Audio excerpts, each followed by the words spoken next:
Hey everyone, I'm Amy McGrath, and welcome to a very special episode of Truth in the Barrel on the Road. As some of you may have already heard, I recently announced that I'm running for the open U.S. Senate seat here in Kentucky. I'm really excited about that, and I can't think of a better way to kick things off than getting out with the public, talking to Kentuckians about the state of our country, about the state of our Commonwealth. And so I'm really excited. I'm coming to you today from Morehead State University, which is right here in the heart of Appalachia. This is our first time recording Truth in the Barrel outside the studio. We have a super rainy day today, but we're all here inside, dry, and I couldn't be more excited. Joining me are three students here at Morehead State University and two residents from Rowan County, Kentucky. And so we're going to be talking about politics. We're going to be talking about current events and where we go in the state of our country. So buckle up. This is going to be a great conversation of curiosity, honesty, and Kentucky spirit, which I love. So today we get to answer, Kentuckians get to ask questions of each other and myself. So I'm really excited about that. But before we get into it, folks, we want to make sure that you're following us on all the social media channels: Instagram, TikTok, Blue Sky, X, Truth Social. Have I named them all? I mean, get on there. Whatever your platform of choice. We're on YouTube. If you like our episodes and find what we're doing valuable, we'd appreciate a review, only if it's a good one, on the streaming platform you use. So let's get to it. I'm going to introduce everybody that we're talking to today, folks, and they're going to tell us a little bit about themselves so you know who's here at the table in this conversation. So I'm going to start out with Addison. Addison, can you tell us a little bit about yourself here? Hi, I'm Addison Davis. I'm 18 years old, and I'm a freshman at Morehead State University. I'm a preschool education major, and I chose Morehead just because of their incredible education program.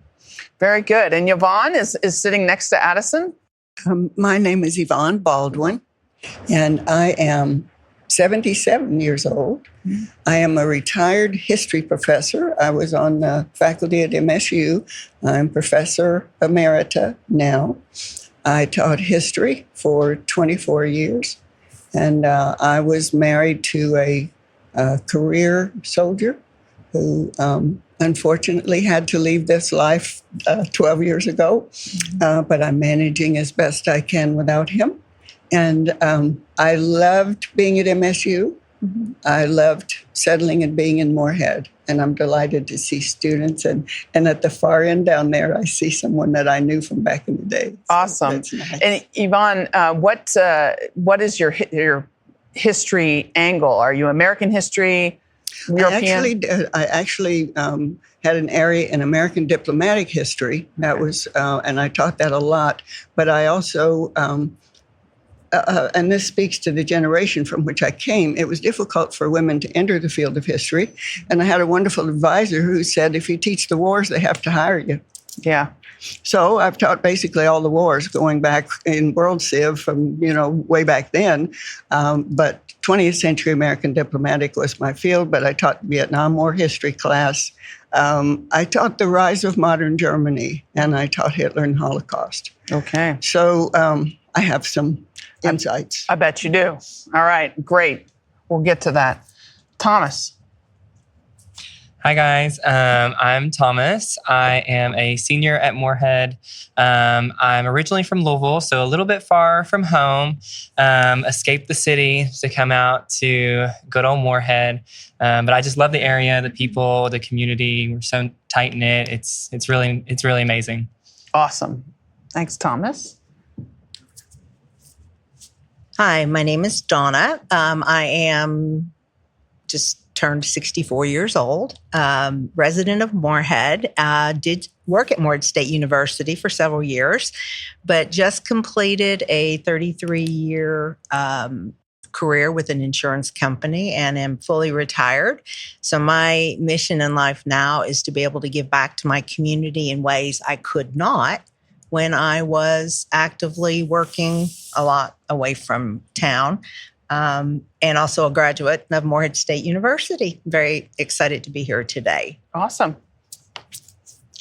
My name is Tiana Jones. I am 17 years old. I am originally from Bourbon County, but I am looking forward to colleges, and I just absolutely love Morehead State life. I love the university. I love the college feel of it, so definitely going to look into it. And I'm just so excited to be here today. Awesome. So we have these 6 individuals here, all talking, and I'm gonna start us out by just asking everybody, where do you get your news from?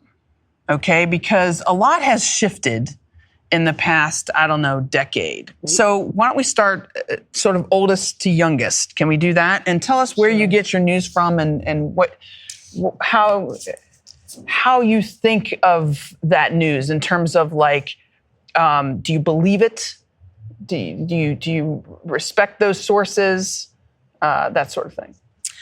So I rely on several different venues to get my news. One of them is a national news station, and I do respect those reporters and those journalists a lot. Do I believe everything? That's the question. So as a person who's 64, what I try and do is deep dives. I try to cross-reference with Heather Cox Richardson. I have several other people I follow, but I do deep dives. I am embarrassed to say this, but I am TikTok addicted. So I have to be very careful and also pay a lot of attention to make sure things aren't artificial intelligence and things like that. However, and yes, Amy, you were right. When we were younger, there were 3 stations and they were all out of Lexington. Yeah. So that was it. Little different. Different. And so Heather Cox Richardson, by the way, I interviewed her on Truth in the Barrel. So if you haven't checked out that episode, check it out. Because I hate that term elderly, but I am. And I grew up with newspapers. And back in the day, those of us who consumed newspapers, knew that most newspapers had at least a slight political angle. And so, if you were going to read the Louisville Courier-Journal, you knew that was a really fine newspaper. If you were going to read the St. Louis Post-Dispatch, you knew that was another one. If you knew the New York Times, you were going to read that one. During my sort of formative years, we were living in Michigan, and there was the Detroit News, which was the one that my family subscribed to. But even then, one had who was smart and wanted to know as much of the truth as you could discern from the news. You had to research and understand that there was a political bent. In this modern environment, I tend to use some of the online newspapers. I like The Atlantic. I like the New York Times still. But I'm very careful when I'm on the internet, again, because I'm old, and it seems like everybody on the internet is looking to scam old people, and that's a real pain in you-know-what. Mm-hmm. So I have to be careful. But I also, I listen to NPR. I'm a big supporter of public radio. Mm-hmm. And I just try to watch in the national thing. I watch each of the angles because I can look at one and say that they're definitely lying. I can look at another and say, I think those people are stretching the truth a bit. And either heard the word and it's like, oh, Lord, how do they have the nerve to even say what they're saying? Yeah. Yeah. Good. Thomas, since we're going by age, I'm going to... Yeah. You're still very young. Yeah. I'll take it. I feel like a lot of news that comes towards young people's way is through social media and that kind of stuff. But I think that also taking a cognitive stance that everything on social media is posted by a human being, and we all have flaws, and we all sometimes can stretch the truth to some extent. Mm-hmm. And so I think that looking at that and then seeing something that you may think is oh, this is outrageous. And then taking a deep dive and Google searching it and looking into it and seeing really of is this what they're actually saying? Or is this a little finicky? But I think that especially just I I'm kind of lazy, but I'll just open up my phone and look at like Apple News and just see what's scrolling across my page. And like, So that's how you get your news, mostly on your phone? Yeah, I get most of it on my phone, especially like living in a dorm on campus. Mail is not one of the fastest ways of information. So Apple News, what else? Do you have like social media sites that you want, Facebook or what? This is maybe talking about how the oldest of the students, I'm a Facebook user. I love it. I feel like a mom on there, just like scrolling through and liking people's posts.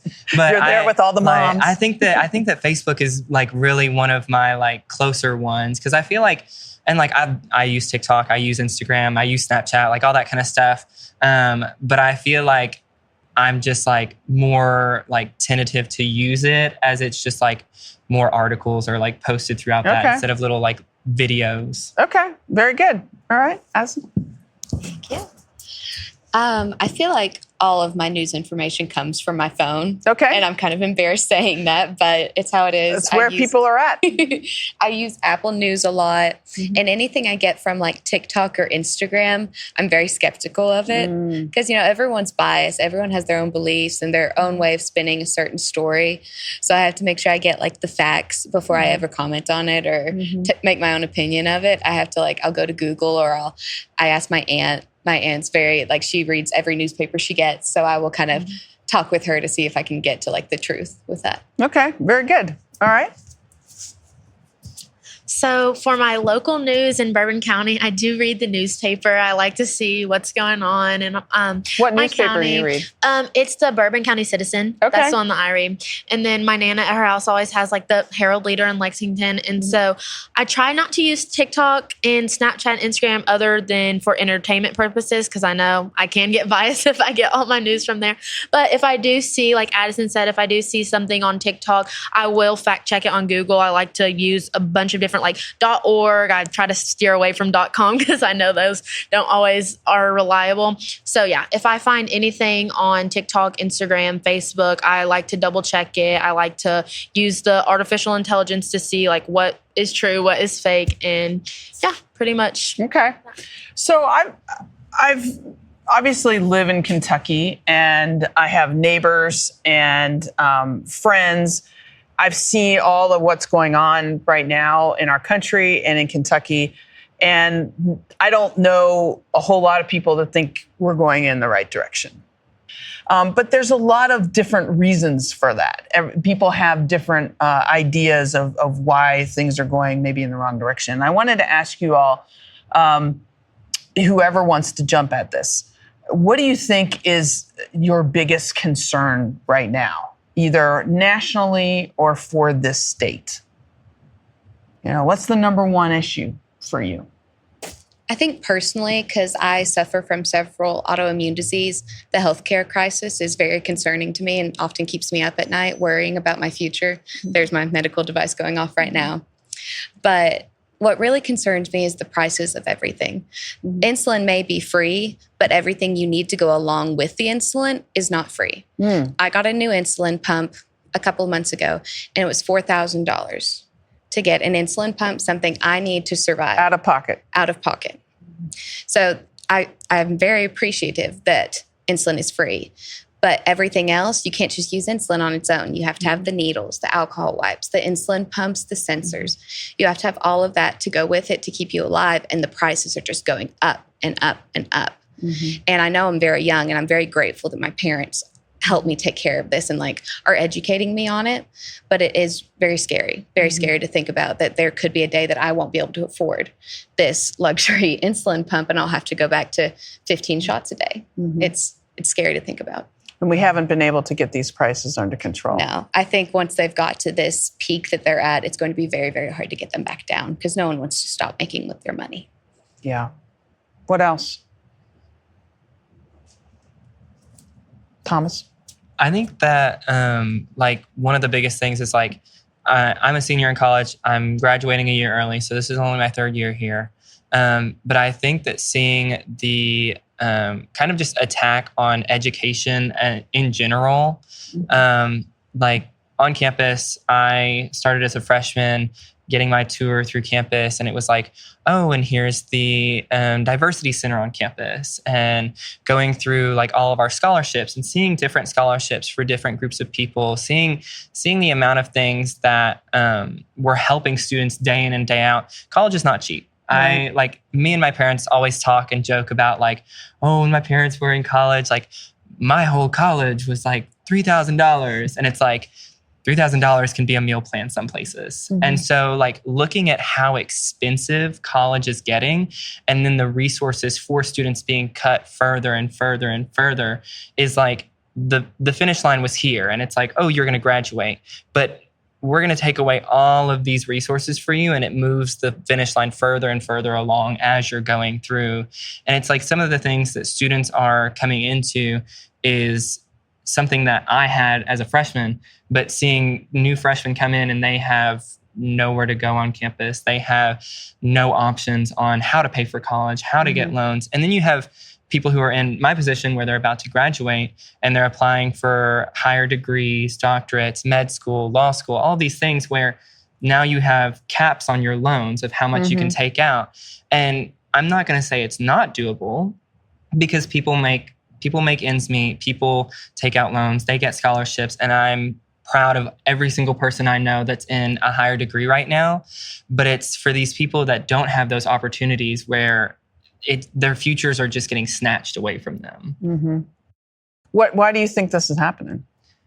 I think like nationally, and this is something that when it happened, it was like, well, are we just trying to save money, or like trying to think of like how to rationalize this in my head to honestly just make myself feel better of like, well, maybe it's not me, maybe it's not us.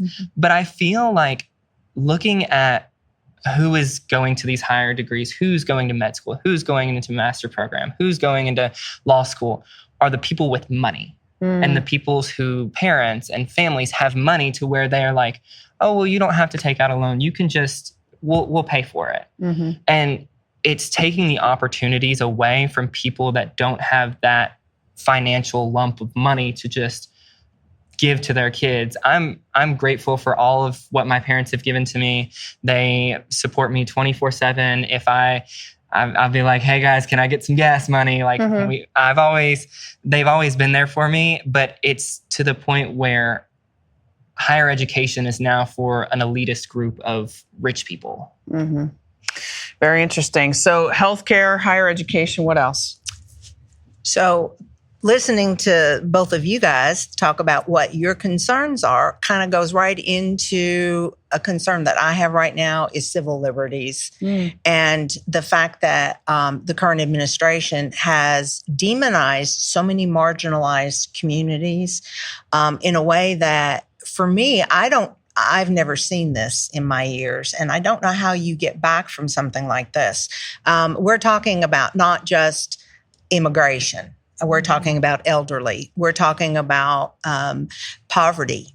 You know, everyone that does not look like a white cis male is under attack right now from our disabled, from our military, female in the military, my goodness. So it's just, that is my big concern. I have children, I have grandchildren, and I have a 10-year-old that's adopted. And we've got to make this a beautiful America for our children to be able to grow up kind, empathetic.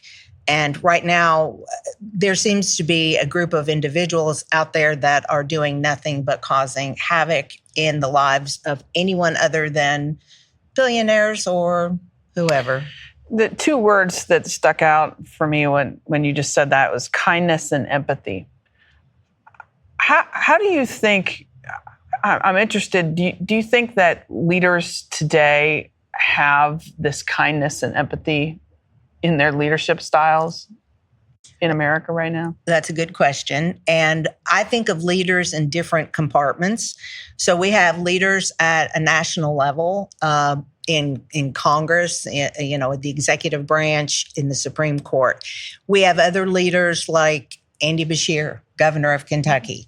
And so I don't want to generalize this statement, but what I am going to say is there is a lack of empathy and kindness. There was a lack of taking care of our brothers and sisters, which is what, and I don't know how some of these guys are being raised at home. I do know how one of them is being raised at home. But I think Yvonne and I came from a place where we were raised that you take care of your neighbors. And, my 10-year-old, I want them to be a good citizen. And they have come home and told me things about being called certain names at school. And I'm like, okay, let's discuss what those mean. Just things like that, you know. And it's different. We have a society where we're sort of less decent now, less empathetic. It's how do we own libs? How do we stick it to other people? And it's really sad to see. Do you have any other comments? Because I want you to be able to ask questions too. So go ahead, please. I'll make this short, but personally, the biggest issue to me right now is the cuts in the DEI. So to piggyback off of what you said a little bit, just the resources, I would say, is just insane. Everything is getting cut, and I feel like it's oppressing the wrong people, and it's lifting up, let me switch that. It's oppressing the good people, and it's bringing up the people who don't need to be brought up. So just like he said, like going to college, like applying for things, it's almost impossible now. And I am fortunate enough to have a support system around me who help me and kind of inform me on these things. But then it just makes me so sad because like a lot of my peers, like they don't have that support system. And my school is mostly African American. So like there's nothing to kind of give them that push. You know what I'm saying? Like it's just them in the application, and they have no idea what indication to go in. They have no resources to help them. And so for the less fortunate people and the groups of diverse people, like it feels like we're going back in time, and I feel like we're going in the wrong direction 100%. Yeah. So that's my opinion. Okay. Do you have any comments? Yes, please. I would say that I agree with everyone who has spoken, and my concerns are for many of you. I have 2 grandchildren, and I'm very concerned about that. I'm concerned about what kind of life they can and will have.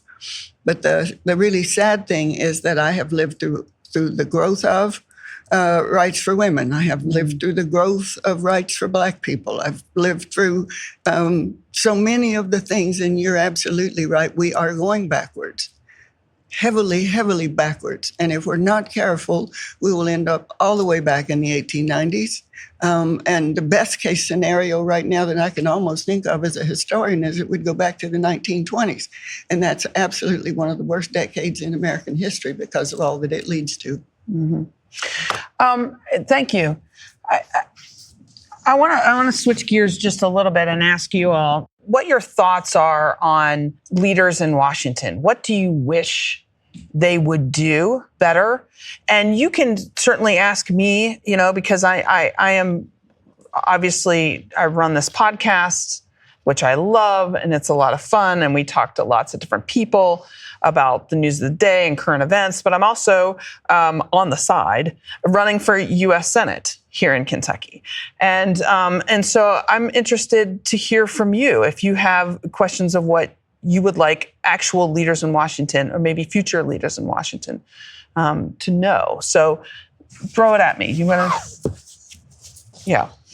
I think as America, we're supposed to be we the people. But I feel like under this administration in this day and age, it's me, the man.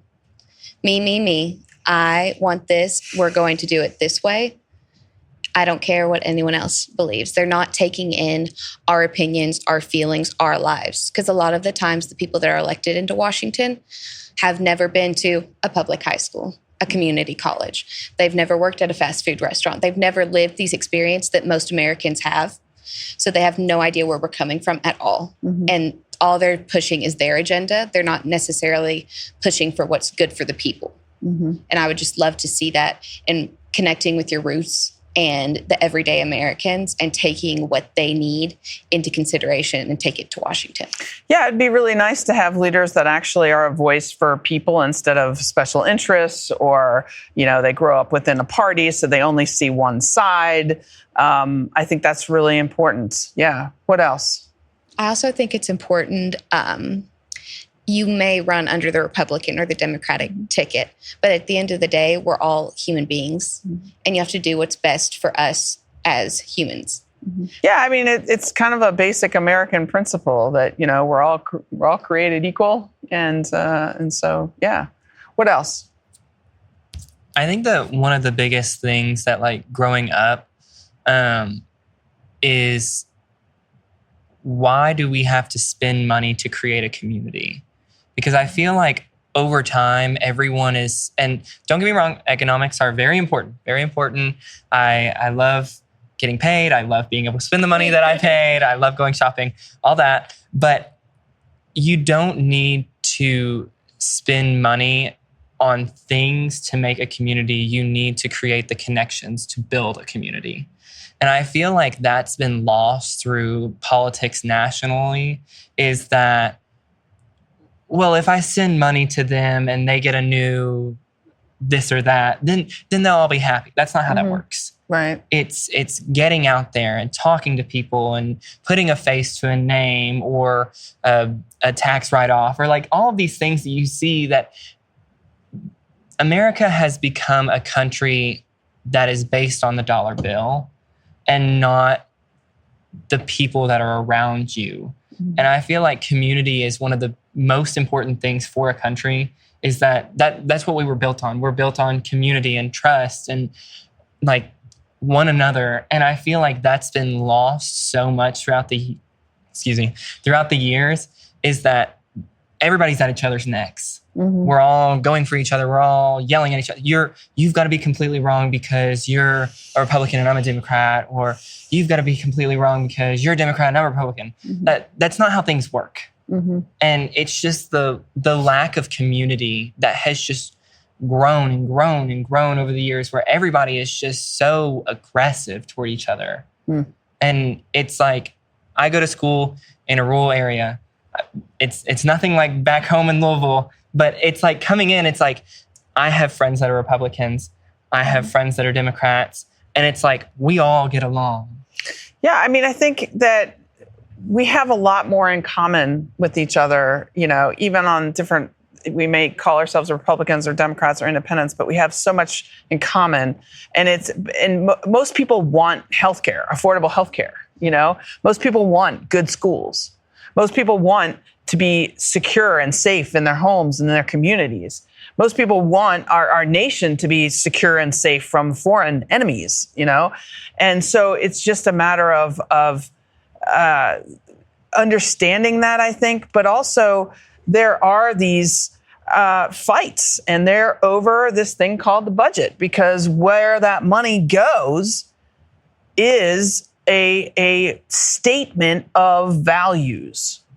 And so when, in my belief, when these folks in Washington passed this bill this summer that hurts Kentucky, because it hurts so many Kentuckians and takes away so many of Kentuckians either health care altogether or the affordability of health care, I think that's a values problem.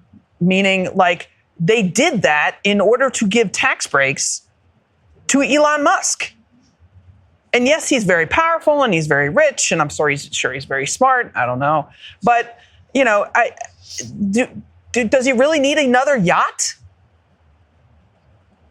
I don't know. You know? What else? Yeah.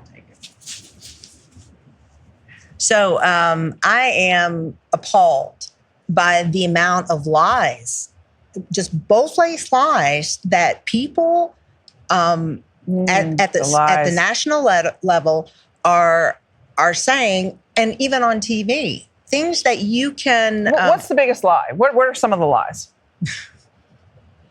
Okay, you want me to be serious, or do you want me to just say we're hot, hot, hot? We're the hottest thing. I'm disappointed because the first thing we heard that DEI was corrupt in a way that it incentivized people who were not valuable, that were just there because of the way they looked or their gender or whatever. Not true. DEI was for our marginalized, disabled people who needed ADAs, things like that. You know, I mean, and I know we have the Disabilities Act for that as well. But DEI, that was a big lie. Okay. And the whole thing, the biggest lie was when they said that they were going to take criminal immigrants or off the streets, illegal immigrants, and look what they're doing now. I mean, the lies keep coming, and there's no correction, and there's no one who's correcting these people, right down to healthcare. I've worked in the health insurance industry for 33 years, and I'm going to tell you, period. And this is a woman who right now pays $780 a month for COBRA retirement insurance. I've already paid $10,000 out of pocket, which is my out of pocket for this year because I had a major crisis and almost died in January. Does that seem fair? And I'm not about fair. I don't like the word fair, but what I do like is an equal opportunity for all. Okay. And when you talk about healthcare, and I'm paying for mine, and I believe there are people out there who need public subsidies. That's what I worked for.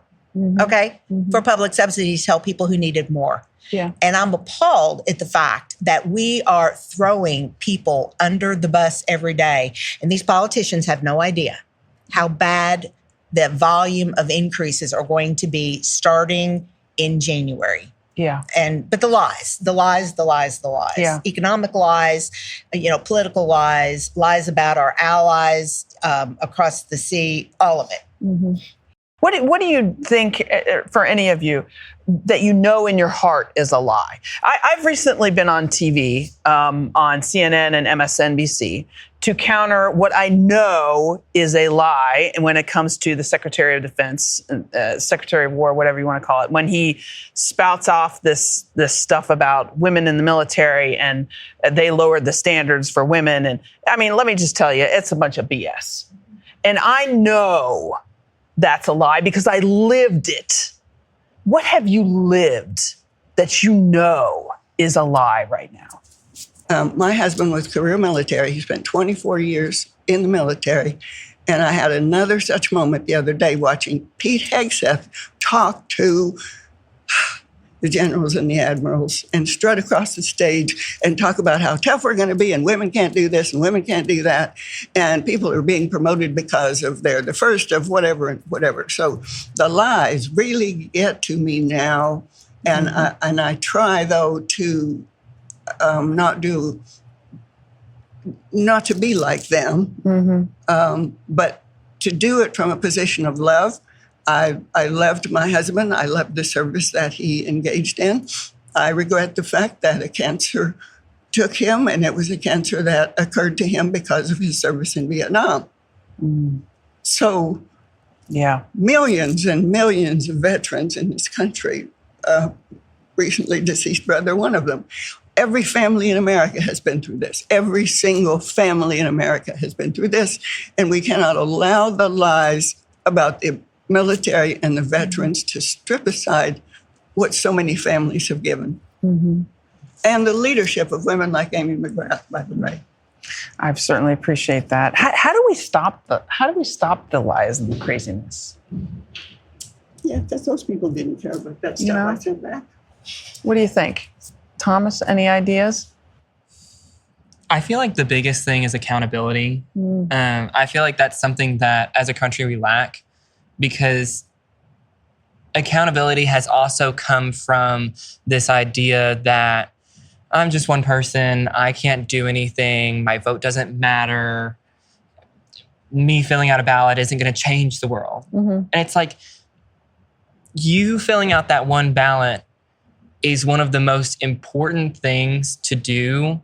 And it's like, I go to college and I'm like, I don't have the time to drive 2.5 hours home to go and vote in Louisville. So I get a mail-in ballot, and it's like, I'll be filling it out and I'm like, oh, did you all vote? Or like, oh, like, did you get your, and they're like, no, like, I just didn't feel like it. And it's just, voting is one of the most important senses of accountability for a nation.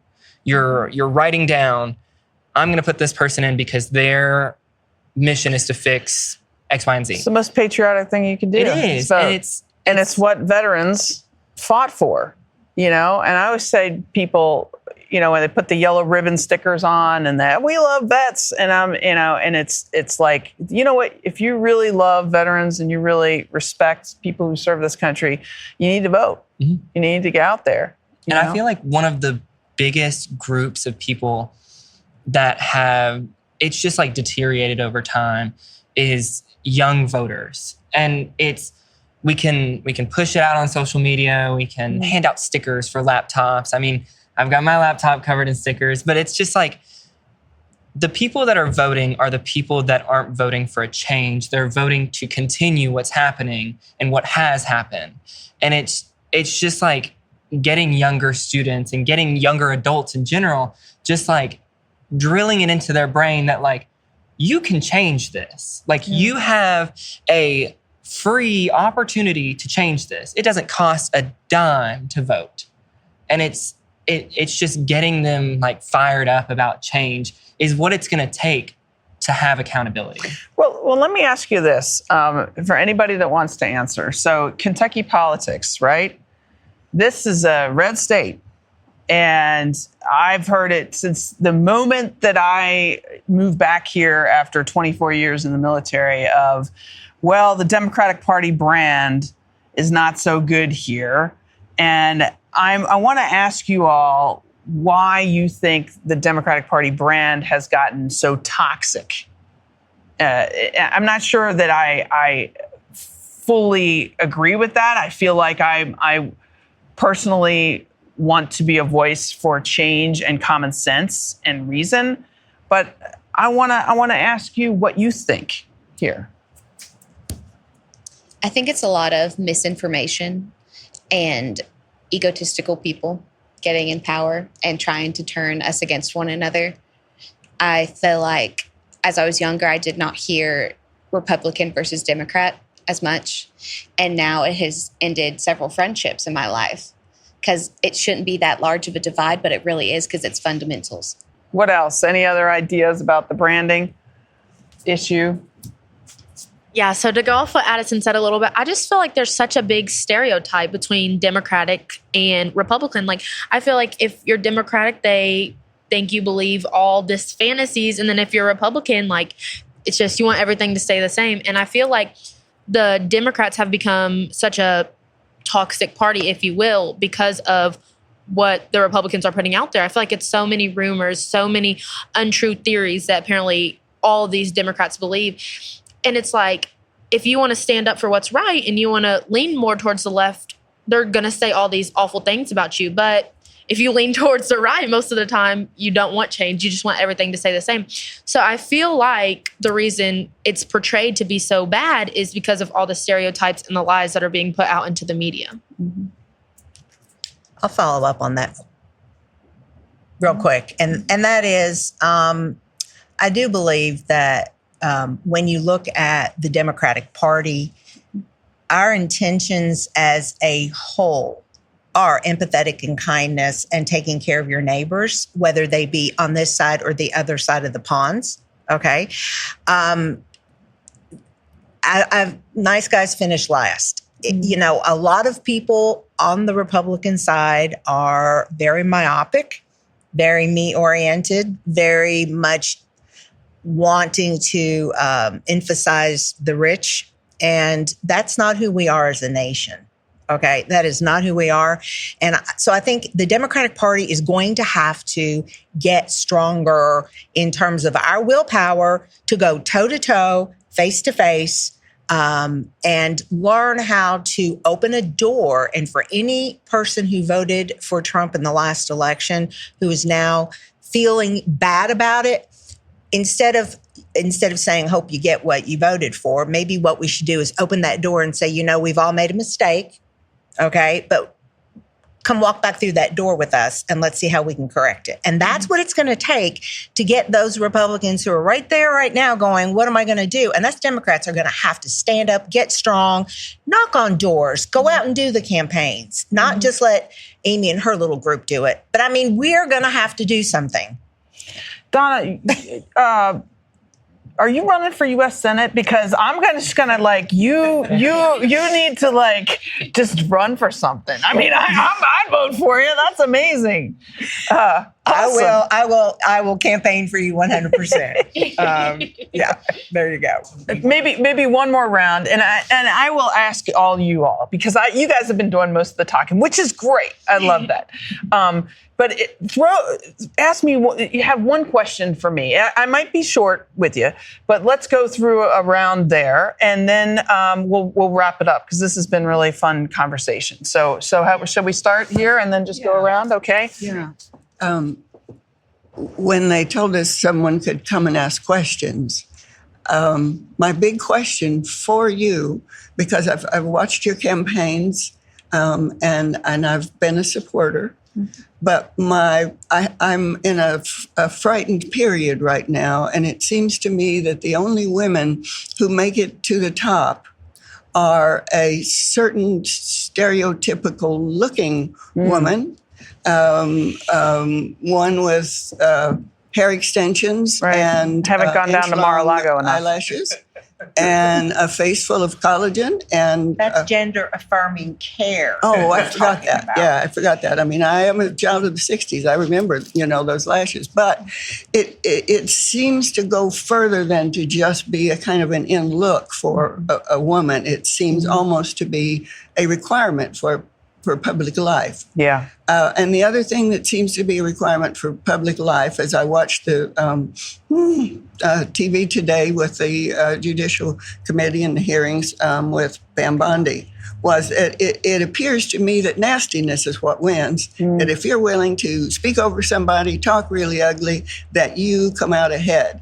And if you are a male who's got a really quick way with nicknaming everybody and putting everybody down, that is funny and witty, and it's what stays with people. And it goes so deep. And this may be simply not the way that it has occurred, but it seems to me that a lot of it goes back to Facebook and social media and the quick posts, because suddenly you can call somebody every kind of thing that you want to throw out there.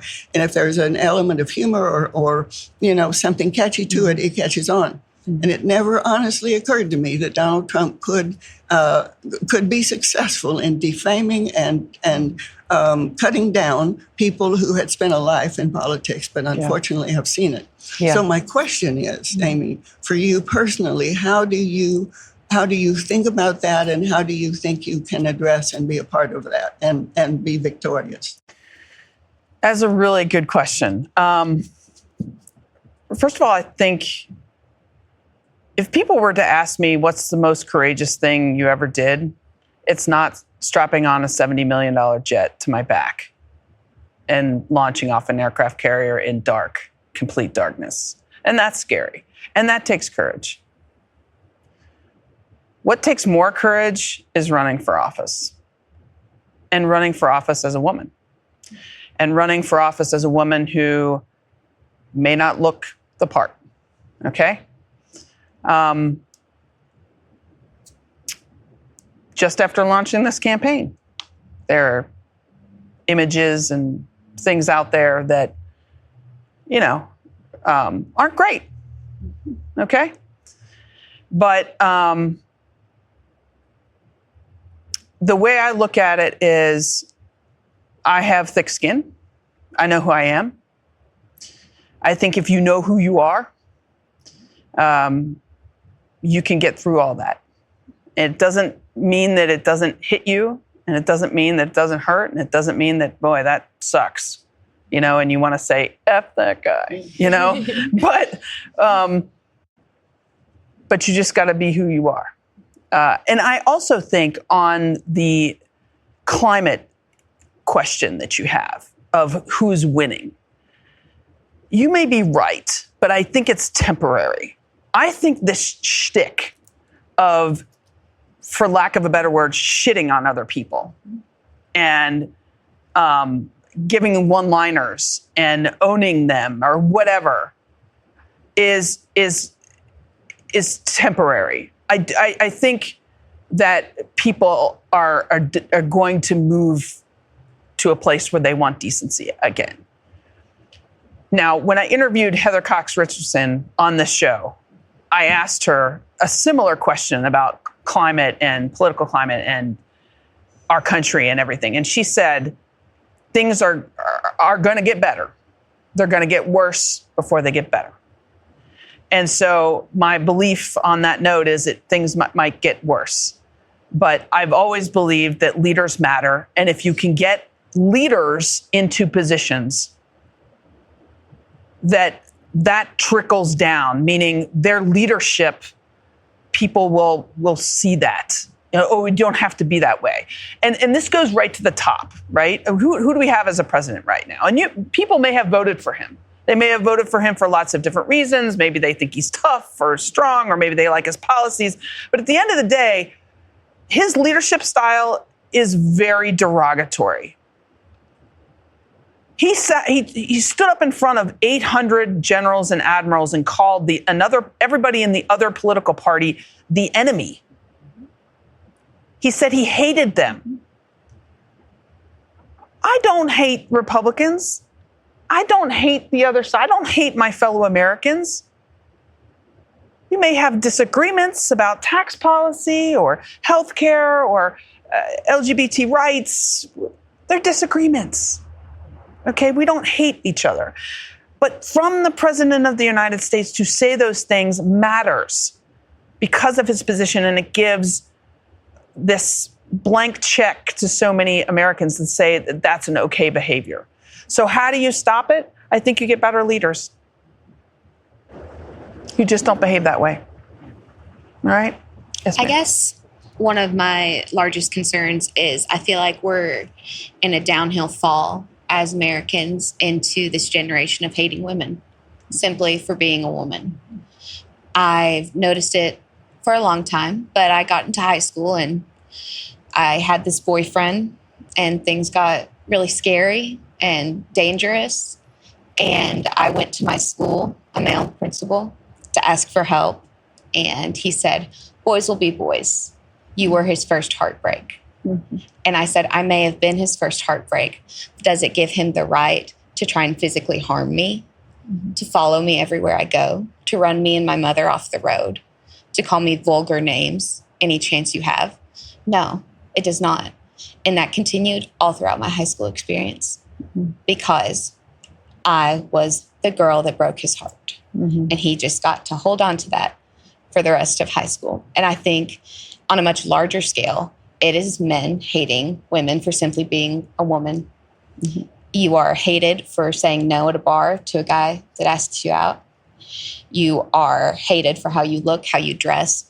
Oh, she wore that. She had that coming. She wore that much makeup. Who's she trying to impress? Why can't we just wear what we want to wear because we feel great in our bodies? Why can't we choose to wear makeup because we express ourselves that way? Why can we choose to not wear makeup and that's okay? It is every step we take is scrutinized under a lens that men will never, ever be scrutinized. I guarantee you no one has ever looked at the president and said, what kind of suit's he wearing? Mm-hmm. You know, that doesn't fit his body type, but they'll do it to a woman every day. So I guess my biggest question for you is how are you going to take that on if you were to be elected? Because I'm sure you're going to be dealing with a lot of sexism and a lot of disgusting things if you are to be elected. Yeah, I mean, it's already out there. You see it before. I mean, you see it as a candidate, and you see it in society. So two things. One, as a woman, I'm just going to be who I am. And proudly.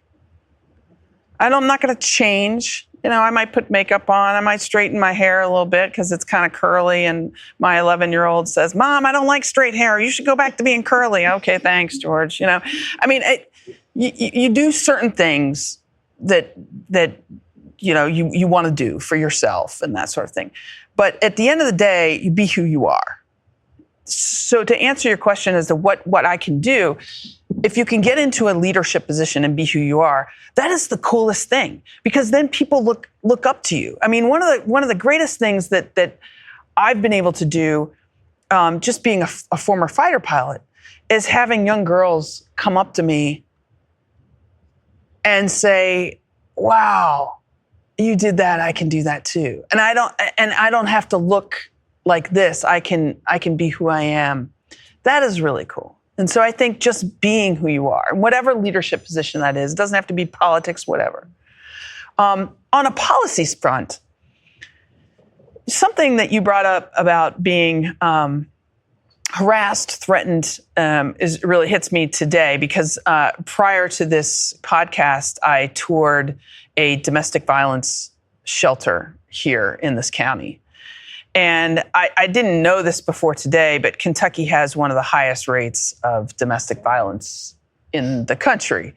And it's something like 40% of women, have experienced violence in relationships. And I mean, that is just something we don't talk about enough. I know there's a stigma associated with it and things like that, but this is a real issue. It's one of the things in policy that I'd like to tackle. And I say that in a lot of ways. One of the ways is not stopping these important grants that go to shelters that help women, okay? And that is what you're seeing in Washington right now. It's what you've seen in this bill that was just passed this summer, is all these cuts to programs that a lot of guys think, oh, that's not important, that's waste. That's not waste. That's people's lives. Yeah. It's people's lives. And it's resources. So let me give you an example of one resource that has gotten cut from that shelter. It's the legal aid resource. So they have a grant that goes for legal aid.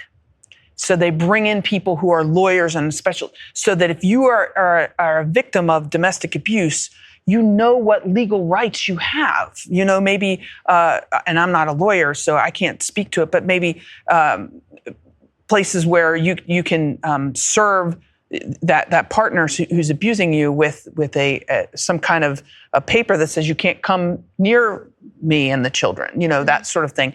They don't have the resources to bring those people in without the grants. So you lose that knowledge. Mm-hmm. And those are just little things, but they're important. And it's a part of helping each other. It's a part of being a community. Okay. And I think that is also a part of something that the government should do for the rest of citizens, should help with. It's not that government runs these shelters, they're nonprofits, but they help in certain ways. And that's really important help. So that's kind of something I want to work on.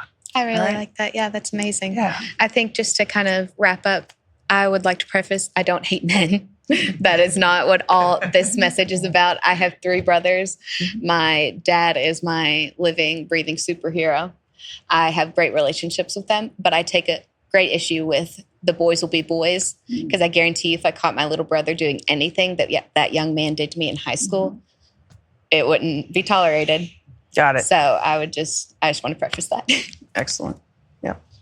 I think that something that has come to my mind, just like living in Morehead for a while now and then going home and seeing the difference between rural and city, is kind of the issue of healthcare. Mm-hmm. And looking at everyone over the summer was texting in our college group chats of the only hospital we have really right now in town is St. Clair. Mm-hmm. And it was is St. Clair going to get shut down? And it's well, that's where students go. That's mm-hmm. St. Clair works with our clinic on campus. That's how we stay healthy. That's how we stay up to date on vaccinations and that kind of stuff. Mm-hmm. Of we can't fix a hospital based off on on a student level. Mm-hmm. And so really saying how are we going to take care of these people in these areas where healthcare is getting stripped away from them, not just at a financial level, but at a building level of if I needed to go to the ER and the hospital wasn't there, I'm driving. You're driving. I'm driving a little ways, mm-hmm. even if I can't even be the one to drive. Right. And so it's real. It's scary to think about it. Yeah, it is. It's one of the things that when I say this bill that was passed in June or this summer is the worst for Kentucky in my lifetime, that's a big reason why. It hits urban areas, of course. It hits rural areas big time because the rural hospitals are, very dependent on a lot of that funding. And and dependent on Medicaid. And, and that is, if we don't have that, those hospitals are at risk for literally shutting down. And that means if you're pregnant and you're about ready to deliver, now it's a 2-hour drive instead of a 15-minute drive. Or if your dad has a heart attack, now it's a 2-hour drive and not a 15-minute drive. And as you mentioned, it affects, people in school as well and kids. So, it's something that I'm always going to protect healthcare. And no matter what, that is like the thing. I think it's so important for Kentucky and so important for our country. Mm-hmm. So my question would be, based on everything that we're all talking about, and what measures will you take to help restore civil liberties to our marginalized groups? Mm-hmm. And, we talked about lies. One of the biggest lies that's being thrown around right now is about transgender individuals. Mm-hmm. They say that there's only 1% in the entire United States, but yet they're the ones doing all the crime. They've done things to this group of people that are unjust and deplorable. That's just one group, and women. Okay. I just want to know if we're going to get to vote. Okay. Is it time to change my name back to my maiden name? Mm. So those are the kind of things. Yeah. And I want to make sure that my child who is brown is not targeted. So my question is, how do you see us and what you can do to get back to a safer, caring, loving environment? Because I will tell you this, so goes the leader, so goes the staff. And that's what we're seeing right now. And,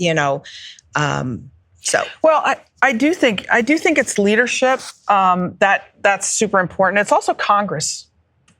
Congress can balance the president and the president's staff, and on both sides. Congress is supposed to do that, and civil liberties is something that is enshrined in our Constitution. With regards to people who are trans, I mean, that we have to stop the demonizing of these people. It is wrong. Everybody has a right to be who they are. It's just common sense, and it's a basic American principle. And we need to have leaders with compassion and empathy that understand that. No one's trying to attack you, to change you. They're just allow people to be who they are. And that's true for people that don't look like us. It's kind of like a basic thing that we learned in grade school. Yeah. You remember when, like in grade school, that you were taught, somebody came in. I remember in my grade school, they had a program where disabled folks would come in, and some were disabled veterans, and they would come in and just teach children at a young age, hey, you treat everybody with this thing called dignity and respect. Everybody has value.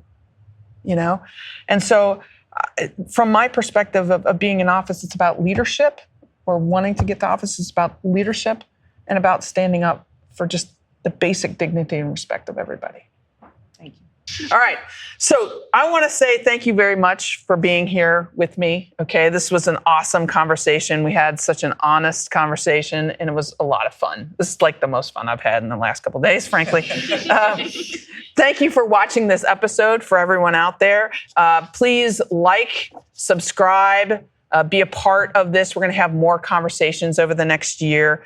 And I really just want to say, again, thank you for being here, for being patriots, for listening in. This is the important types of conversations we need to have in this country more and more. So thank you, everyone, and we'll see you next time in Truth in the Barrel.